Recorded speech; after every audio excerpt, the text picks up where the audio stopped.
हल छठ व्रत कथा। एक नगर में दो स्त्रियां रहती थी। दोनों एक ही परिवार की थी और रिश्ते में देवरानी जेठानी लगती थी। देवरानी का नाम सलोनी था, जो बड़ी ही नेक, सदाचारिणी तथा दयालु थी। जेठानी का नाम तारा था। वह स्वभाव से बड़ी ही दुष्ट थी। एक बार दोनों ने हल छठ का व्रत किया। विधिवत पूजन इत्यादि के बाद शाम को दोनों भोजन के लिए थालियां परोसकर ठंडी होने के लिए रखकर बाहर जा बैठी। उस दिन सलोनी ने खीर तथा तारा ने माहेरी बनाई थी। अचानक दो कुत्ते उनके घर में घुसे और भोजन खाने लगे। अंदर से चप चप की आवाज आई तो दोनों अपने अपने कक्ष के भीतर जाकर देखने लगी। सलोनी ने कुत्ते को खीर खाते देखा तो कुछ नहीं बोली तथा बर्तन में बची हुई बाकी खीर भी उसके आगे डाल दी। लेकिन तारा थाली में मुंह मारते कुत्ते को देखते ही आग बबूला हो गई। उसने कमरे का द्वार बंद किया और फिर डंडा लेकर कुत्ते को इतना मारा कि उसकी कमर ही तोड़ डाली। कुत्ता अधमरा होकर जैसे तैसे जान बचाकर वहां से भागा। दोनों कुत्ते जब बाहर मिले तो एक दूसरे का हाल चाल पूछने लगे। जो कुत्ता सलोनी के यहाँ गया था बोला, मैं जिसके कक्ष में गया था वह स्त्री तो बड़ी भली है। मुझे खीर खाते देखकर भी उसने कुछ नहीं कहा, बल्कि बर्तन में खीर खत्म हो जाने के बाद उसने उसमें और खीर डाल दी ताकि मैं भरपेट खा सकूं। उसने तो मेरी आत्मा ऐसी तृप्त की है, मैं उसे बार बार आशीर्वाद दे रहा हूँ। मेरी तो ईश्वर से यही कामना है कि मरने के बाद मैं उसी का पुत्र बनूं और जीवन भर उसकी सेवा करके इस ऋण को चुकाता रहूं। जिस प्रकार उसने मेरी आत्मा को तृप्त किया है, उसी प्रकार मैं उसकी आत्मा को तृप्त और प्रसन्न करता रहूं। अब तुम बताओ, तुम्हारे साथ क्या बीती? लगता है हारी तो वहाँ खूब पिटाई हुई है। दूसरा कुत्ता बड़े ही दुखी स्वर में बोला, तुम्हारा अनुमान ठीक है भाई। आज से पहले मेरी ऐसी दुर्गति कभी नहीं हुई थी। पहले तो थाली में मुंह मारते ही सारा जबरा हिल गया। फिर भी भूखे से परेशान होकर मैंने 2-4 कौर सटके ही थे कि वह दुष्ट आ गई और कमरा बंद करके डंडे से उसने मुझे इतना मारा कि मेरी कमर ही तोड़ डाली। मैं तो ईश्वर से यही निवेदन करता हूँ कि अगले जन्म में मैं उसका पुत्र बनकर उससे बदला चुकाऊं।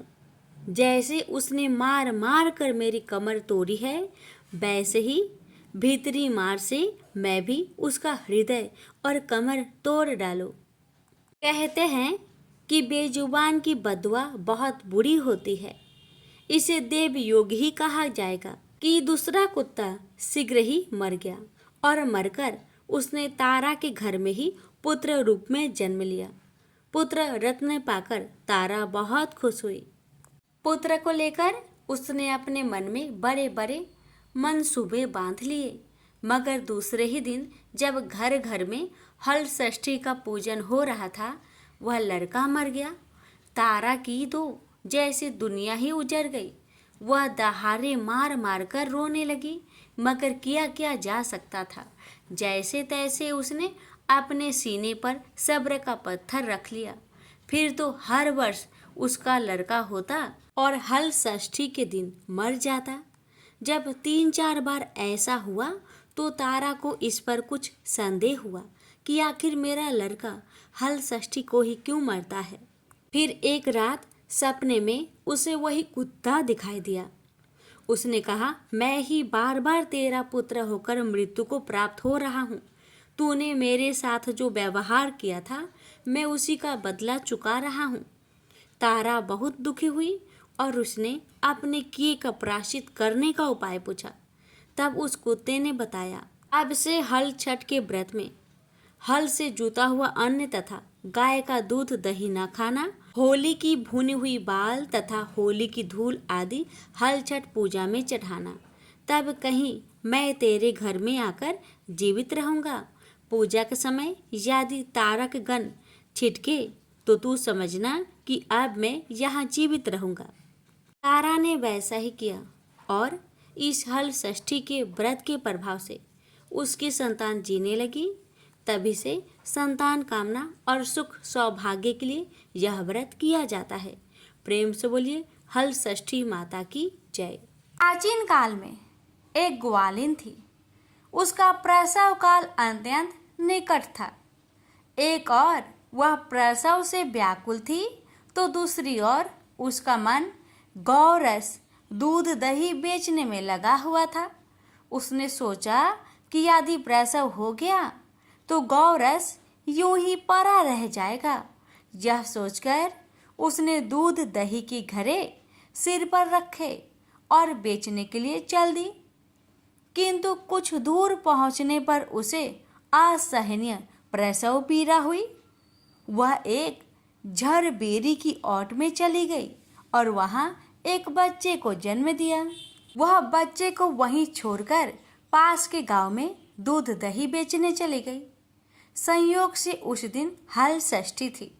गाय भैंस के मिश्रित दूध को केवल भैंस का दूध बताकर उसने सीधे साधे गांव वालों में बेच दिया। उधर जिस झेर बेरी के नीचे उसने बच्चे को छोड़ा था उसके समीप ही खेत में एक किसान हल जोत रहा था। अचानक उसके बैल भड़क उठे और हल का फल शरीर में घुसने से वह बालक मर गया। इस घटना से किसान बहुत दुखी हुआ।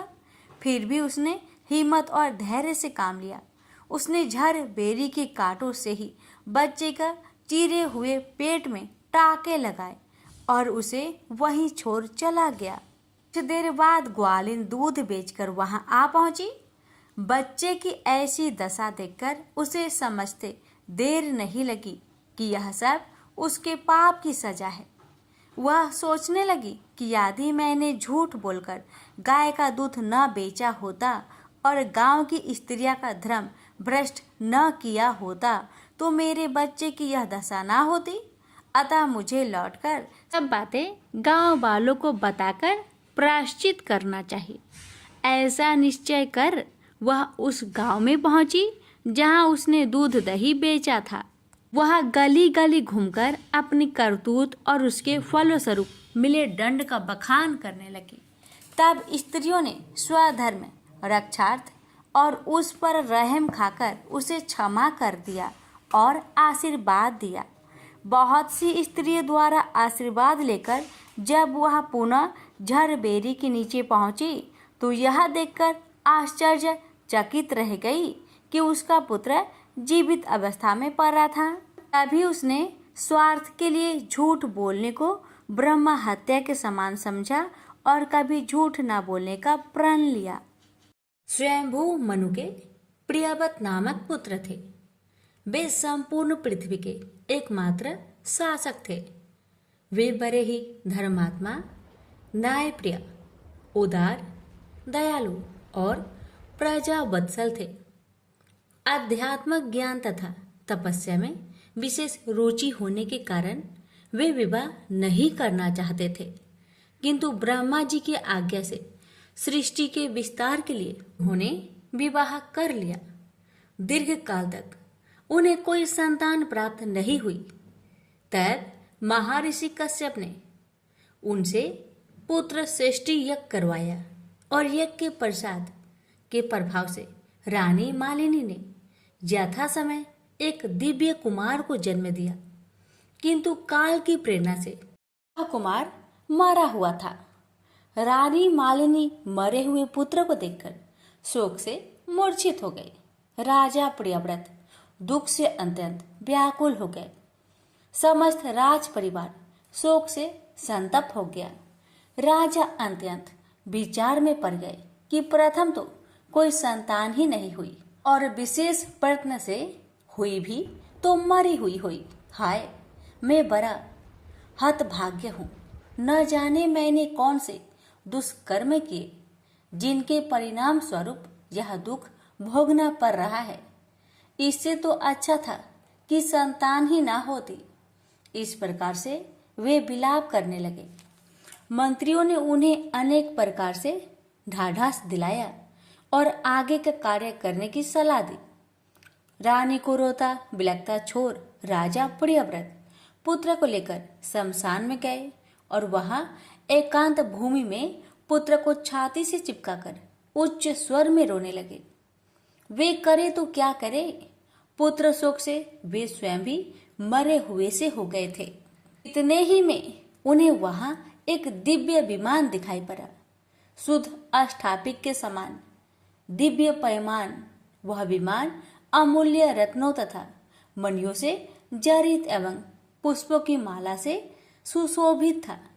राजा ने उस विमान पर बैठे हुए दिव्य वस्त्र भूषणों से सुशोभित कांतिपूर्ण एवं मनोरम स्वरूप वाली एक युवा देवी को देखा।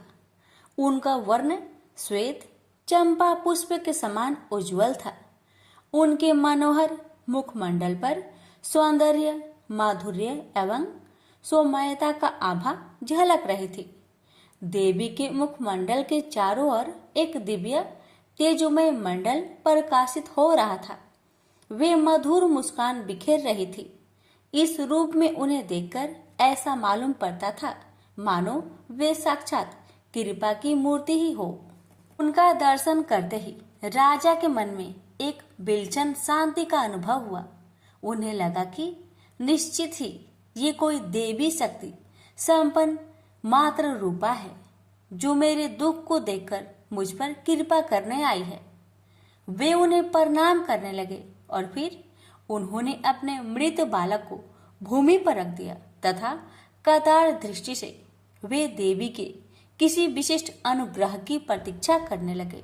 देवी षष्ठी विमान से उतरकर राजा के समीप चली आई और कहने लगी, राजन, मैं देव सेना हूँ, मेरा नाम षष्ठी है।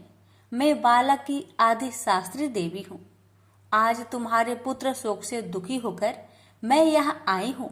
राजन, यह आपने ही कर्मों का प्रभाव होता है कि कुछ लोग संतानहीन होते हैं, कुछ लोगों की संतानें मर जाती है और कोई उत्तम संतान से युक्त होते हैं।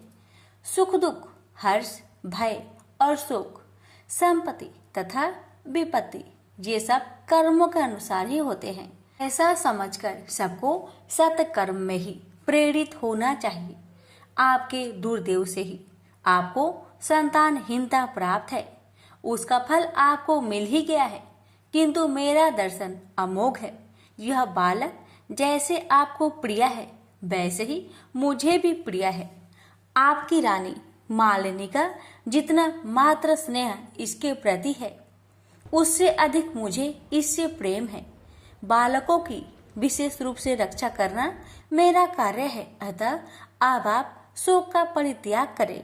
ऐसा कहकर कृपामयी देवी ने बालक को अपनी गोद में उठा लिया और अपनी योग लीला द्वारा खेल खेल में ही उसे जीवित कर दिया।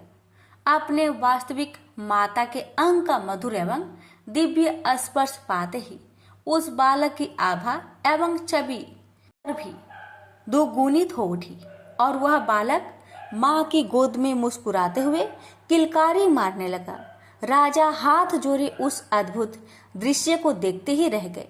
महान आश्चर्य और देवी की कृपा शक्ति को देखकर राजा अभिभूत से हो गए। तब देवी ने राजा से कहा, राजन, यह तुम्हारा पुत्र सभी सद्गुणों से संपन्न है। यह भगवान नारायण का कलावतार है। यह क्षत्रियों में सर्वश्रेष्ठ तथा संपूर्ण पृथ्वी का आधिपति होते हुए सहस्त्र यज्ञों को संपन्न करेगा। यह महान ऐश्वर्य से संपन्न निर्मल हृदय विद्वानों का प्रेम भाजक तथा योगियों, ज्ञानियों और तपस्वियों का सिद्ध रूप होगा। इसे जन्मांतर की सभी बातें याद रहेगी। तीनों लोकों में इसके यश एवं कीर्ति का गुणगान होता रहेगा। ऐसा कहकर देवी ने उस बालक को सुव्रत नाम से पुकारा और तभी से उसका यह नाम प्रसिद्ध हो गया। देवी ने पुनः कहा, राजन, तुम स्वयंभू मनु के पुत्र हो। संपूर्ण त्रिलोक्य पर तुम्हारा शासन चलता है, अतः तुम सर्वत्र मेरी पूजा कराओ और स्वयं भी करो।